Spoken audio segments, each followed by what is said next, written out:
ಎಲ್ಲರಿಗೂ ನಮಸ್ಕಾರ. ಅನುಪಮ ನಿರಂಜನ ಅವರ ಮಾಧವಿ ಕಥೆಯನ್ನು ಮತ್ತೆ ಮುಂದುವರಿಸ್ತಾ ಇದ್ದೀನಿ. ಗಾಲವ ಮಾಧವಿಯನ್ನು ಕರ್ಕೊಂಡು ಬಂದು ವಿಶ್ವಾಮಿತ್ರನ ಆಶ್ರಮದಲ್ಲಿ ಬಿಡ್ತಾನೆ.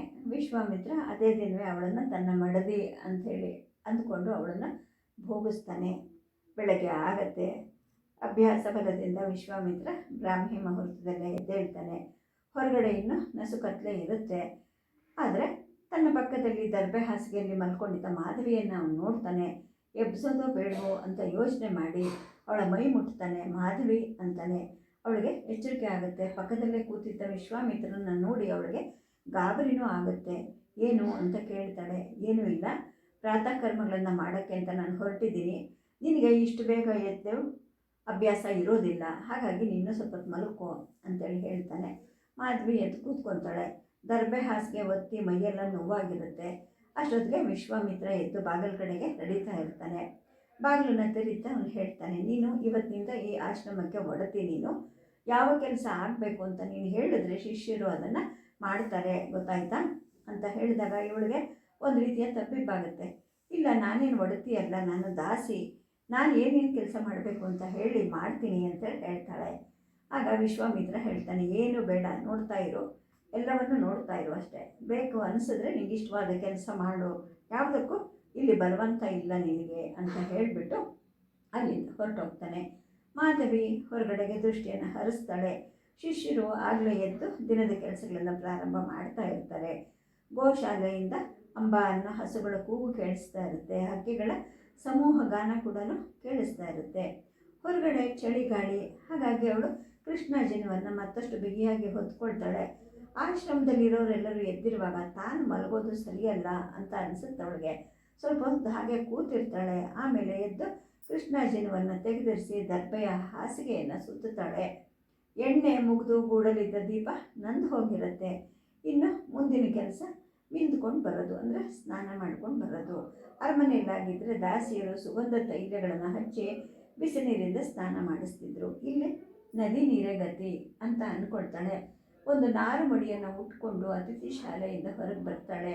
ಅಲ್ಲಿಂದ ಉದ್ದಕ್ಕೂ ನಡೆದು ಅಂಗಳವನ್ನು ದಾಟಿ ಸಮತಟ್ಟಾದ ಪ್ರದೇಶಕ್ಕೆ ಬರ್ತಾಳೆ. ಅಲ್ಲಿ ನಿಂತರೆ ಸ್ವಲ್ಪ ದೂರದಲ್ಲಿ ಹರಿತಿದ್ದಂತಹ ಸರಸ್ವತಿ ನದಿ ಅವಳಿಗೆ ಕಾಣಿಸುತ್ತೆ. ನದಿ ಆಚೆಗೆ ಎತ್ತರವಾದ ಏರಿನಿಂದ ದೇವದಾರು ಮರಗಳು ಕಾಣಿಸುತ್ತವೆ. ನದಿಯ ದಂಡೆಯಲ್ಲಿ ಶಿಷ್ಯರು ಸ್ನಾನಗಳನ್ನು ಆಹ್ನಿಕಗಳನ್ನು ಮಾಡ್ತಾ ಇರ್ತಾರೆ. ಈ ಜಾಗ ತಾನು ಸ್ನಾನ ಮಾಡೋಕ್ಕೆ ಸರಿಯಾದದ್ದಲ್ಲ ಅಂತ ಅವಳಿಗೆ ತಕ್ಷಣ ಅನಿಸುತ್ತೆ. ಬೇರೆ ಜಾಗವನ್ನು ಹುಡ್ಕೋಣ ಅಂತ ಆಶ್ರಮದ ಕಡೆಗೆ ಹೊರಟಾಗ ಎದ್ದು ಅವಳಿಗೆ ಎದುರಾಗ್ತಾನೆ. ಸ್ನಾನಕ್ಕೆ ಹೊರಟಿದ್ದೀರಾ ನೀವು? ಆಶ್ರಮದ ಹಿಂದುಗಡೆ ಬಂಡೆಗಳ ಮಧ್ಯೆ ಸಣ್ಣ ಮಡುವಿದೆ, ನೀರು ಜಾಸ್ತಿ ಇಲ್ಲ, ನೀವು ಅಲ್ಲಿಗೆ ಹೋಗಿ ಅಂತೇಳಿ ಹೇಳ್ತಾನೆ. ತನ್ನ ಮನಸ್ಸಿನಲ್ಲಿರೋದನ್ನು ಇವನು ಎಷ್ಟು ಬೇಗ ಗ್ರಹಿಸ್ಕೊಂಡಲ್ಲ ಅಂತ ಅವನ ಬುದ್ಧಿಶಕ್ತಿಗೆ ಇವಳು ಮೆಚ್ಚಿಕೊಳ್ತಾಳೆ. ಆಶ್ರಮದ ಹಿಂಭಾಗದ ಇಳಿಜಾರು ಪ್ರದೇಶದಲ್ಲಿ ಮೆಲ್ಲಿಗೆ ನಡ್ಕೊಂಡು ಹೋಗ್ತಾಳೆ. 10 ಮಾರು ದೂರ ಹೋಗೋಷ್ಟರಲ್ಲಿ ಎದು ಹೇಳಿದಂತಹ ಮಡು ಸಿಕ್ಕತ್ತೆ.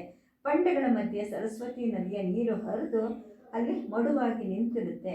ಸುತ್ತ ಬಂಡೆಗಳು ಇದ್ದಿದ್ದರಿಂದ ಕೂಡ ಹೊರಗಿನವ್ರಿಗೆ ಅಲ್ಲಿ ಸ್ನಾನ ಮಾಡೋರು ಕಾಣಿಸ್ತಾ ಇರೋದಿಲ್ಲ. ಬಂಡೆಗಳ ಮಧ್ಯೆ ಅರಳಿದ್ದ ಹೂವುಗಳನ್ನು ಕೂಡ ಅವಳು ಆಸಕ್ತಿಯಿಂದ ನೋಡ್ತಾಳೆ. ಮುಂದೆ ಜುಳುಜುಳನೆ ಹರಿತಿದ್ದ ನದಿಯನ್ನು ಕೂಡ ನೋಡ್ತಾಳೆ. ಸಂತೋಷ ಆಗುತ್ತೆ ಅವಳಿಗೆ. ಅಲ್ಲಿ ಕೆಲವಾರು ಪಕ್ಷಿಗಳು ನೀರಿಗಿಳಿದು ವಿಹರಿಸ್ತಾ ಇರುತ್ತವೆ. ಮಡುವಿನ ಮೇಲೆ ಬಾಗಿ ಬೆಳೆದಿದ್ದ ಎತ್ತರದ ಮರಗಳಲ್ಲಿ ಟಿಟ್ಟಿಬ, ಕೋಗಿಲೆ, ಗಿಳಿಗಳು ಹಾಡ್ತಾ ಇರುತ್ತವೆ. ಅಷ್ಟೊತ್ತಿಗೆ ಆಕಾಶ ಕೆಂಪಾಗೋಕ್ಕೆ ಪ್ರಾರಂಭ ಆಗತ್ತೆ. ಮಾಧವಿ ನೀರಿಗೆ ಇಳಿತಾಳೆ. ನೀರು ತುಂಬ ತಣ್ಣಗೂ ಇರೋದಿಲ್ಲ, ಬಿಸಿನೂ ಇರೋದಿಲ್ಲ, ಸಮಶೀತೋಷ್ಣವಾಗಿರುತ್ತೆ. ಮೈ ಉಜ್ಜಿ ಸ್ನಾನ ಮಾಡ್ತಾಳೆ. ಮುಖವನ್ನು ತೊಳ್ಕೊಳ್ತಾಳೆ. ಹೊರಗಡೆಗೆ ಬಂದು ಒದ್ದೆಯಾಗಿದ್ದಂತಹ ನಾರಿನ ಉಡುಗೆಯನ್ನು ಬದಲಿಸಿ ಬೇರೆ ನಾರು ಮಡಿಯನ್ನು ಉಟ್ಕೊಳ್ತಾಳೆ. ಒದ್ದೆ ಆದದ್ದನ್ನು ಬಂಡೆಗಳ ಮೇಲೆ ಹಾಕಿ ಒಗೆದು ಹಿಂಡಿಕೊಂಡು ಆಶ್ರಮದ ಕಡೆಗೆ ಬರ್ತಾಳೆ. ಮರದಿಂದ ಮರಕ್ಕೆ ಕಟ್ಟಿದ್ದ ಒಂದು ನಾರು ಹಗ್ಗದ ಮೇಲೆ ತನ್ನ ಸೀರೆಯನ್ನು ಹರುತ್ತಾಳೆ. ಒದ್ದೆ ಕೂದಲನ್ನು ತುದಿಯನ್ನು ಗಂಟು ಹಾಕ್ಕೊಂಡು ಗೋಶಾಲೆ ಕಡೆಗೆ ನಡೀತಾಳೆ. ಆ ಸಮಯಕ್ಕೆ ಸುಪರ್ಣ ದೊಡ್ಡ ದೊಡ್ಡ ಪಾತ್ರೆಗಳಲ್ಲಿ ಹಾಲನ್ನು ಹಿಂಡಿ ಗೋವುಗಳನ್ನು ಹೊರಗಡೆ ಅಟ್ತಾ ಇರ್ತಾನೆ. ಅಡುಗೆ ಮನೆಯಲ್ಲಿ ಹಾಲನ್ನು ಕಾಯಿಸ್ತಕ್ಕಂತಹ ಕೆಲಸ ಕೂಡ ನಡೀತಾ ಇರುತ್ತೆ. ಇನ್ನು ಕೆಲವಾರು ಶಿಷ್ಯರು ಸಮಿತ್ತು ಕಾಷ್ಟಗಳನ್ನು ಎತ್ಕೊಂಡು ಅಗ್ನಿಶಾಲೆ ಕಡೆಗೆ ಹೋಗ್ತಾ ಇರ್ತಾರೆ. ಅಗ್ನಿಕುಂಡದಿಂದ ಮೇಘಧಾರೆಯಂತೆ ಹೊಗೆ ಏಳ್ತಾ ಇರುತ್ತೆ. ಅದರ ಮುಂದೆ ವಿಶ್ವಾಮಿತ್ರ ಕೂತಿರ್ತಾನೆ. ಬೆಳಗಿನ ಹೋಮ ಮುಗಿಯುತ್ತೆ. ಆಮೇಲೆ ಬಾಳೆಹಣ್ಣು ಹಾಲುಗಳ ಲಘು ಉಪಹಾರ ಪ್ರಾರಂಭ ಆಗುತ್ತೆ. ಆಮೇಲೆ ಅಧ್ಯಯನ ಶಾಲೆಯಲ್ಲಿ ಶಿಷ್ಯರು ವೇದ ಮಂತ್ರಗಳನ್ನು ಹೇಳೋಕ್ಕೆ ಪ್ರಾರಂಭ ಮಾಡ್ತಾರೆ. ಇನ್ನೊಂದು ಕೊಠಡಿಯಲ್ಲಿ ಇನ್ನೊಂದಷ್ಟು ಶಿಷ್ಯರು ಪದಕ್ರಮಗಳಿಂದ ಕೂಡಿದ ಋಕ್ಕುಗಳನ್ನು ಹೇಳ್ತಾ ಇರ್ತಾರೆ. ಒಂದು ಕಡೆ ಸಾಮಗಾನ, ಒಂದು ಕಡೆ ಅಥರ್ವ, ಒಂದು ಕಡೆ ಋಗ್ಗು, ಮತ್ತೊಂದು ಕಡೆ ಯಜುರ್ವೇದ. ಈ ಥರ ಒಂದೊಂದು ಗುಂಪು ಒಂದೊಂದು ಸಂಹಿತೆಯನ್ನು ಪಾರಾಯಣ ಮಾಡ್ತಾ ಇರುತ್ತೆ. ಆಶ್ರಮದ ಜೀವನ ಇವಳಿಗೆ ಭಿನ್ನವಾಗಿ ಕಾಣುತ್ತೆ. ಇಲ್ಲಿ ಶಾಂತಿ ಇದೆ, ಸಮಾಧಾನ ಇದೆ, ಅರಮನೆಗೆ ಇರೋ ಹಾಗೆ ಗೋಡೆಗಳಿದೆ. ಈ ಜಗತ್ತು ಮುಕ್ತವಾಗಿದೆ, ಎಲ್ಲನೂ ಸರಿಯಾಗಿದೆ. ಆದರೆ ಈ ವಿಶ್ವಾಮಿತ್ರ ಅನ್ನೋನೊಬ್ಬ ಇಲ್ದಿದ್ರೆ ಎಷ್ಟು ಚೆನ್ನಾಗಿರ್ತಿತ್ತು. ಅವನು ಇಲ್ದಿದ್ರೆ ತಾನೇ ಆಶ್ರಮದ ಹೋಮ ಯಜ್ಞಗಳನ್ನು ಮಾಡಬಹುದಾಗಿತ್ತಾ ಅಂತ ಅಂದ್ಕೊಳ್ತಾಳೆ. ಮರುಕ್ಷಣವೇ ಹೆಣ್ಣಿಗೆ ಎಲ್ಲಿದೆ ಆ ಅಧಿಕಾರ ಅಂತ ಅವಳಿಗನ್ಸುತ್ತೆ. ಅರಮನೆಯಲ್ಲಿ ಇದ್ದಂತಹ ಭೋಗ ವಸ್ತುಗಳನ್ನು ಅವಳು ನೆನೆಸ್ಕೊಳ್ತಾಳೆ. ಹಂಸತೂಲಿಕ ತಲ್ಪ ಇತ್ತು, ಚಾಮರಗಳು, ಬಗೆ ಬಗೆಯ ತಿಂಡಿ ತಿನಿಸುಗಳಿತ್ತು, ಕಾಲು ಕೈ ಒತ್ತೋ ದಾಸಿಯರಿದ್ದರು, ಹಾಡೋಕ್ಕೆ ನರ್ಸೋಕ್ಕೆ ಅಂತ ದಾಸಿಯರಿದ್ದರು, ಬೇಕಾದಂತಹ ವಸ್ತ್ರ ಆಭರಣಗಳು, ಸುಗಂಧ ದ್ರವ್ಯಗಳು, ಬೆಳ್ಳಿ ಬಂಗಾರದ ಪಾತ್ರೆಗಳು ಎಲ್ಲ ಇತ್ತು. ಆದರೆ ಇಲ್ಲಿ ಯಾವುದೂ ಇಲ್ಲ. ಪ್ರಕೃತಿ ತಾನೇ ತಾನಾಗಿ ಮೈಮರೆತು ಮಲಗಿಬಿಟ್ಟಿದೆ. ಹಾಡೋಕ್ಕೆ ಪಕ್ಷಿಗಳಿವೆ, ನೃತ್ಯ ಮಾಡೋಕ್ಕೂ ಕೂಡ ಹಕ್ಕಿಗಳಿವೆ, ಸೊಬಗನ್ನು ಸೂರ್ದಂತಹ ವೃಕ್ಷಗಳಿವೆ, ಲತೆಗಳಿವೆ, ಪ್ರಶಾಂತವಾದ ಬದುಕಿದೆ. ಇಲ್ಲೇ ಇದ್ಬಿಡೋಣಪ್ಪ, ಇನ್ನು ಆ ಪಟ್ಟಣದ ಸಹವಾಸವೇ ನನಗೆ ಬೇಡ ಅಂತ ಅಂದ್ಕೊಳ್ತಾಳೆ. ಮರುಕ್ಷಣವೇ ತನ್ನ ಭವಿಷ್ಯವನ್ನು ನಿರ್ಧಾರ ಮಾಡೋ ಹಕ್ಕು ನನಗೆ ಇಲ್ವಲ್ಲ ಅಂತ ಅನಿಸಿ ಅವಳಿಗೆ ಕಸಿವಿಸಿ ಅನಿಸುತ್ತೆ. ಮತ್ತು ಅತಿಥಿ ಶಾಲೆ ಕಡೆಗೆ ಹೋಗ್ತಾಳೆ. ಕೃಷ್ಣಾಜನದ ಮೇಲೆ ಕೂತ್ಕೊತಾಳೆ.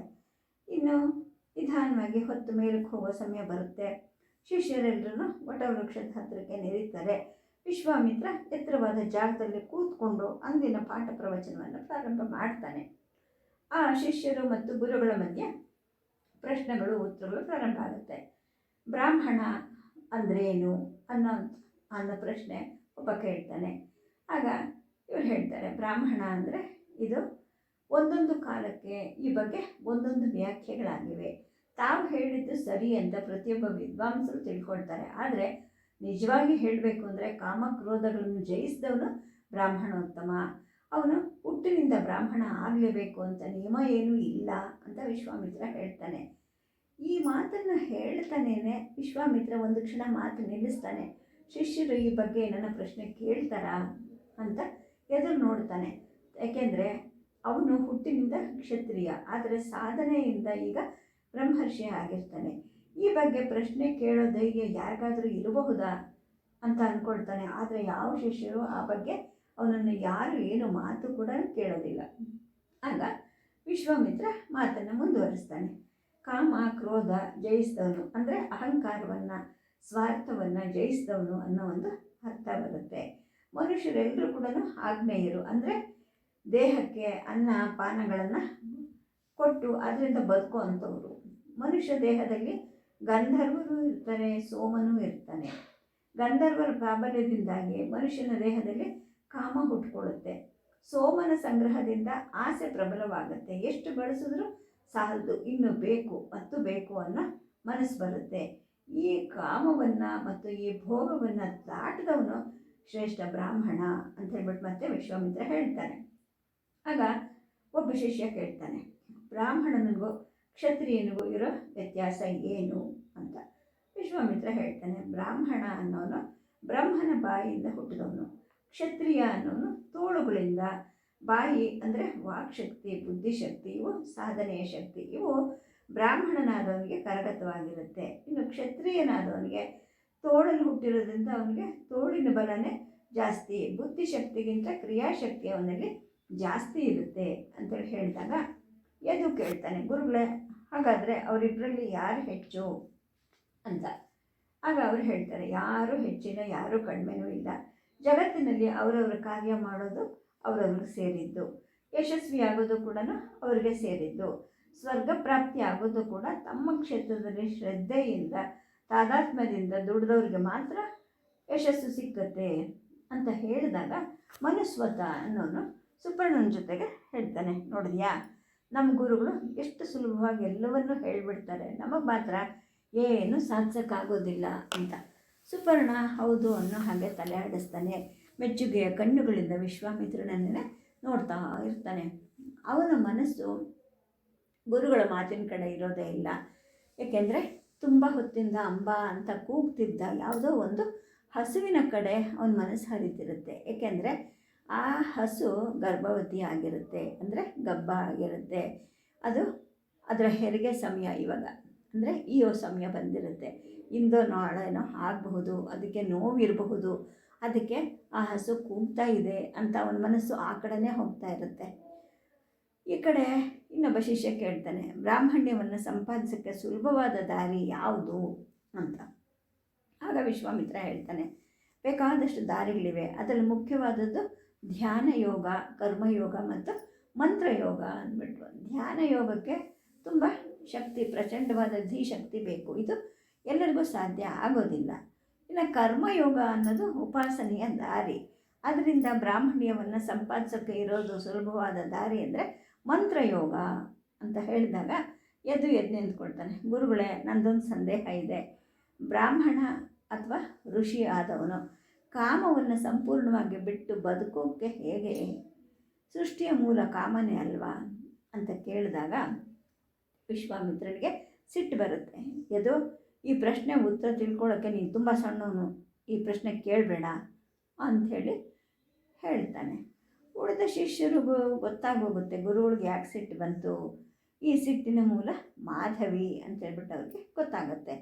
ಅಷ್ಟೊತ್ತಿಗೆ ಅತಿಥಿ ಶಾಲೆಯ ಬಾಗಿಲಲ್ಲಿ ಮಾಧವಿ ಕೂತಿರ್ತಾಳೆ. ಅವಳಿಗೆ ಈ ಸಂಭಾಷಣೆಗಳೆಲ್ಲ ಕೂಡ ಕಿವಿಗೆ ಬೀಳುತ್ತೆ. ಅಂದರೆ ಇವನು ಇಷ್ಟು ದೊಡ್ಡ ಬ್ರಾಹ್ಮಣ ಆದರೂ ಕೂಡ ಇವನಿಗೆ ಕಾಮವನ್ನು ಗೆಲ್ಲೋಕ್ಕೆ ಆಗಿಲ್ಲ ಅನ್ನೋದು ಅವಳಿಗೆ ಸ್ಪಷ್ಟವಾಗಿ ಅರ್ಥ ಆಗತ್ತೆ. ಇನ್ನು ಅಷ್ಟೊತ್ತಿಗೆ ಸಂಜೆ ಆಗುತ್ತೆ.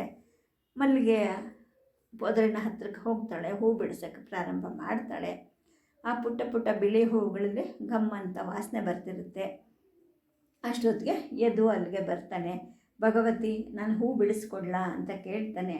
ಅವಳು ಒಪ್ಪಿಗೆಯನ್ನು ಕೂಡ ತಗೊಳ್ಳದೆ ತಾನೇ ಮಲ್ಲಿಗೆ ಹೂವನ್ನು ಕೀಳೋದಕ್ಕೆ ಪ್ರಾರಂಭ ಮಾಡ್ತಾನೆ. ನೀನು ಇಲ್ಲಿಗೆ ಬಂದು ಎಷ್ಟು ದಿನ ಆಯ್ತಪ್ಪ ಅಂತ ಮಾಧವಿ ಕೇಳ್ತಾಳೆ. ಹೆಚ್ಚೇನಾಗಿಲ್ಲ, ಒಂದು 6 ತಿಂಗಳಾಗಿದೆ ಅಂತ ಹೇಳಿಬಿಟ್ಟು ಆ ಹುಡುಗ ಹೇಳ್ತಾನೆ. ನೀ ಇನ್ನೂ ಸಣ್ಣ ಹುಡುಗ, ರಾಜಧಾನಿಯಲ್ಲಿ ಇರೋದು ಬಿಟ್ಟು ಈ ಆಶ್ರಮಕ್ಕೆ ಯಾಕೆ ಬಂದ್ಯಪ್ಪ ಅಂತ ಮಾಧವಿ ಕೇಳ್ತಾಳೆ. ಆಗ ಅವನು ಹೇಳ್ತಾನೆ, ಇದನ್ನು ನಾನು ಆರಿಸ್ಕೊಂಡಿದ್ದೆ ಅಲ್ಲ ಭಗವತಿ, ನಮ್ಮ ತಂದೆನೇ ಬಲವಂತವಾಗಿ ನನ್ನನ್ನು ಇಲ್ಲಿಗೆ ಕಳಿಸ್ದ. ಏಕೆಂದರೆ ನಮ್ಮ ಮನೆಯಲ್ಲಿ ತುಂಬ ಬಡತನ ಇದೆ, ತಿನ್ನಕ್ಕೆ ಒಂದು ಬಾಯಿ ಕಡಿಮೆ ಆದರೂ ಕೂಡ ಮಿಕ್ಕವ್ರಿಗೆ ಊಟ ಸಿಕ್ಕತ್ತೆ ಅಂತ ಅವ್ರಿಗೆ ಅನ್ನಿಸ್ತು. ಹಾಗಾಗಿ ನನ್ನನ್ನು ಇಲ್ಲಿಗೆ ಕಳಿಸ್ಕೊಟ್ರು ಅಂತ ಹೇಳಿಬಿಟ್ಟು ಹೇಳ್ತಾನೆ. ಮಾಧವಿ ಮೌನವಾಗಿ ತನ್ನ ಕೆಲಸವನ್ನು ಮುಂದುವರಿಸ್ತಾ ಹೋಗ್ತಾಳೆ. ಆ ಹುಡುಗ ತನ್ನ ಕಥೆಯನ್ನು ಮುಂದುವರಿಸ್ತಾನೆ. ಈಗ 6 ತಿಂಗಳ ಕೆಳಗಡೆ ಇದೇ ವಿಶ್ವಾಮಿತ್ರರು ಪಲ್ಲವರಾಜರ ಅರಮನೆಗೆ ಯಾಗಕ್ಕೆ ಅಂತ ಬಂದಿದ್ದರು. ಅಲ್ಲಿ ಅವರನ್ನು ನೋಡಿದ ಮೇಲೆ, ಅವರ ವರ್ಚಸ್ಸನ್ನು ನೋಡಿದ ಮೇಲೆ ನಮ್ಮ ತಂದೆಗೆ ತಮ್ಮ ಮಗನೂ ಹಾಗೆ ಆಗಲಿ ಅಂತ ಆಸೆ ಆಯಿತು. ನನ್ನನ್ನು ಅರಮನೆ ಕರ್ಕೊಂಡು ಹೋಗಿ ವಿಶ್ವಾಮಿತ್ರರ ಪಾದಗಳ ಮೇಲೆ ಬೀಳಿಸಿದ್ರು. ಗುರುಗಳಿಗೂ ಕೂಡ ಸಂತೋಷ ಆಯಿತು. ನನ್ನನ್ನು ಇಲ್ಲಿಗೆ ಅವರು ಕರ್ಕೊಂಡು ಬಂದರು ಅಂತೇಳಿ ಹೇಳ್ತಾನೆ. ಮಾಧವಿ ಕೇಳ್ತಾಳೆ, ನಿನಗೆ ತಮ್ಮ ತಂಗಿಯರು ಇದ್ದಾರೇನಪ್ಪ ಅಂತ. ಇದ್ದಾರೆ, 2 ಅಕ್ಕಂದಿರಿದ್ದಾರೆ. ನೀವು ತಪ್ಪು ತಿಳ್ಕೊಬೇಡಿ, ನಿಮ್ಮನ್ನು ನೋಡಿದ್ರೆ ನಮ್ಮ ಅಕ್ಕನ ನೆನಪಾಗುತ್ತೆ. 2 ತಮ್ಮಂದರು 2 ತಂಗಿಯರೂ ಇದ್ದಾರೆ ಅಂತೇಳಿ ಹೇಳ್ತಾನೆ. ತನ್ನ ಬಗ್ಗೆ ಎದು ಯಾಕೆ ಇಷ್ಟೊಂದು ವಾತ್ಸಲ್ಯವನ್ನು ತೋರಿಸ್ತಾನೆ ಅಂತ ಯೋಚನೆ ಮಾಡ್ತಿದ್ದಂತಹ ಮಾಧವಿಗೆ ಈಗ ಉತ್ತರ ಸಿಕ್ಕತ್ತೆ. ಅವಳು ಅವನನ್ನು ಅಕ್ಕರೆಯಿಂದ ನೋಡ್ತಾಳೆ, ಮುಗುಳ್ನಗ್ತಾಳೆ. ಅವಳಿಗೂ ಕೂಡ ಅವನನ್ನು ನೋಡಿದ್ರೆ ತನ್ನ ತಮ್ಮನನ್ನು ನೋಡಿದ ಹಾಗೆ ಆಗ್ತಾ ಇರುತ್ತೆ. ಅವನಿಗೂ ಕೂಡ ಇವಳನ್ನು ನೋಡಿದ್ರೆ ತನ್ನ ಅಕ್ಕನನ್ನು ನೋಡಿದ ಹಾಗೆ ಆಗ್ತಾ ಇರುತ್ತೆ. ಅಷ್ಟರಲ್ಲಿ ಅಂಗಳದಲ್ಲಿ ಶಿಷ್ಯರು ಹಿಡೀರಿ ಹಿಡೀರಿ ಅಂತ ಕೂಗಾಡೋದು ಕೇಳಿಸುತ್ತೆ. ಇವರು ಕೂತಿದ್ದ ಕಡೆನೇ ಒಂದು ಪುಟ್ಟ ಕರು ಜಿಗಿದಾಡ್ಕೊತ ಅವ್ರ ಹತ್ತಿರಕ್ಕೆ ಬರುತ್ತೆ. ಆಗ ಎದು ಹೇಳ್ತಾನೆ, ಕಪ್ಪು ಬಣ್ಣದ ಹಸು ಮಧ್ಯಾಹ್ನ ಇವತ್ತು ಇತ್ತು ಅಂತ. ಕಪ್ಪು ಮೈ ಬಣ್ಣದ ಆ ಎಳೆಗರುವಿನ ಮೈಯನ್ನು ಮಾಧವಿ ನೇವರಿಸ್ತಾಳೆ. ಆ ಕ್ಷಣದಲ್ಲಿ ಅವಳು ಅತ್ಯಂತ ಸುಖಿ ಅಂತ ಅವಳಿಗೆ ಅನಿಸುತ್ತೆ. ಆವತ್ತಿನ ರಾತ್ರಿ ಮತ್ತೆ ವಿಶ್ವಾಮಿತ್ರ ಅವಳ ಹತ್ತಿರಕ್ಕೆ ಬರ್ತಾನೆ. ಅವಳು ಕೇಳ್ತಾಳೆ, ಮಧ್ಯಾಹ್ನ ನೀವು ಹೇಳಿದ್ದನ್ನೆಲ್ಲ ನಾನು ಕೇಳಿಸ್ಕೊಂಡೆ. ನೀವು ಮಹಾ ತಪಸ್ವಿಗಳು, ಈ ಭೋಗದಿಂದ ನಿಮ್ಮ ತಪಸ್ಸಿಗೆ ಹಾನಿ ಆಗೋದಿಲ್ವಾ ಅಂತ ಕೇಳಿದಾಗ, ಇಲ್ಲ, ನಾನು ಪ್ರಾಣದ ಆರಾಧಕ ಅಂತೇಳಿ ಅವನು ಹೇಳ್ತಾನೆ. ಕಾಮಕ್ರೋಧವನ್ನು ಜಯಿಸಬೇಕು ಅಂತ ನೀವು ಹೇಳ್ತಿದ್ರಲ್ಲ, ನಿಮಗೆ ನಾನು ಯಾಕೆ ಬೇಕು ಅಂತ ಕೇಳ್ತಾಳೆ. ಆಗ ಅವನು ಹೇಳ್ತಾನೆ, ನನ್ನಿಂದ ಇನ್ನೂ ಅಷ್ಟು ಜನ ತೇಜಸ್ವಿಗಳು ಹುಟ್ಟಲಿ ಅನ್ನೋದು ನನ್ನ ಆಸೆ. ಮರ ಚಿಗುರಿದ್ರೆ ಅದರ ಜೀವ ರಸ ಹೇಗೆ ಕಮ್ಮಿ ಆಗೋದಿಲ್ವೋ ಹಾಗೆ ನನ್ನ ತಪಸ್ಸಿಗೂ ಕೂಡ ಇದರಿಂದ ಯಾವುದೇ ತೊಂದರೆ ಆಗೋದಿಲ್ಲ. ಅಹಂಕಾರ ಬೆಳೆಯೋದಕ್ಕೆ ಭೋಗ ಬೇಕು, ಆ ಅಹಂಕಾರದಿಂದಲೇ ಮಹತ್ ಕಾರ್ಯಗಳು ಕೂಡ ಆಗತ್ವೆ ಅಂಥೇಳಿ ಹೇಳ್ತಾನೆ. ಮಾತಿನಲ್ಲಿ ನೀವು ತುಂಬ ಜಾಣರು, ನಿಮ್ಮ ಅನುಕೂಲಕ್ಕೆ ಹೇಗೆ ಬೇಕೋ ಹಾಗೆ ಎಲ್ಲವನ್ನು ತಿರುಗಿಸ್ಕೊಳ್ತೀರಾ ಅಂತ ಮಾಧವಿ ಹೇಳ್ತಾಳೆ. ವಿಶ್ವಾಮಿತ್ರ ಬಲವಂತವಾಗಿ ಅವಳನ್ನು ಹತ್ತಿರಕ್ಕೆ ಎಳ್ಕೊಳ್ತಾನೆ. ಅವನ ಕಪಿಮುಷ್ಟಿಯಿಂದ ಬಿಡಿಸ್ಕೊಳ್ಳೋಕ್ಕೆ ಹೆಣಗಿ ಮಾಧವಿ ಸೋತು ಹೋಗ್ತಾಳೆ. ಇದೇ ಒಂದು ರೀತಿಯಲ್ಲಿ ಅನೇಕ ತಿಂಗಳುಗಳು ಉರುಳುತ್ತೆ. ಬಿಸಿಲು ಕಾಲನೂ ಕಳೆಯುತ್ತೆ, ಮಳೆಗಾಲನೂ ಬರುತ್ತೆ, ಸರಸ್ವತಿ ನದಿ ತುಂಬಿ ಹರಿತಾ ಇರುತ್ತೆ. ಹಾಗೆ ಮಾಧವಿ ಕೂಡ ಮತ್ತೊಮ್ಮೆ ಗರ್ಭಿಣಿ ಆಗಿರ್ತಾಳೆ. ಅವಳ ಮುಖದಲ್ಲಿ ಮುಗ್ಧತೆ ಮಾಯವಾಗಿ ಪ್ರೌಢ ಕಳೆ ಬಂದಿರುತ್ತೆ, ಚೆಲ್ಲುತನ ಹೋಗಿ ಗಾಂಭೀರ್ಯ ಕೂಡ ಬಂದಿರುತ್ತೆ.